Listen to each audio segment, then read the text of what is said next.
ఓ యువకుడు విలువిద్యలో మహామేధావే కాదు, గురువును మించిన శిష్యుడు కూడా. పొగరును ఎత్తికెక్కి గురువుతో నాతో సమానంగా బాణం వేయగలవా సవాల్ విసిరాడు. గురువు శిష్యులందరినీ తనతో రమ్మని సైగ చేశాడు. ఒక అగాధం, దాని మీద ఒక వంతెన దగ్గరకు చేరాడు. గురువు గారు విల్లమ్ములు తీసుకుని ఎప్పుడు కూలిపోతుందా అన్నట్లున్న వంతెన చకచక ఎక్కి దూరాన ఉన్న చెట్టుకు గురిపెట్టి ఖచ్చితంగా లక్ష్యాన్ని చీల్చి వంతెన దిగి యువకుడి వైపు చూశాడు. యువకుడు విల్లమ్ములతో వంతెన దగ్గరికి చేరాడు. కింద లోతైన అగాధం, బలహీనంగా ఉన్న వంతెన చూసి దాని మీద కాలు మోపడానికి కూడా భయపడ్డాడు.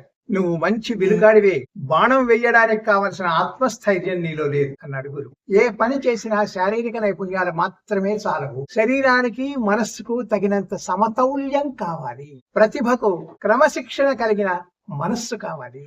నిజమైన ప్రతిభ ఎటువంటి కఠిన పరిస్థితుల్లోనైనా భయం, సందేహం, అనుమానం లేకుండా నైపుణ్యాలు ప్రదర్శించగలగాలి.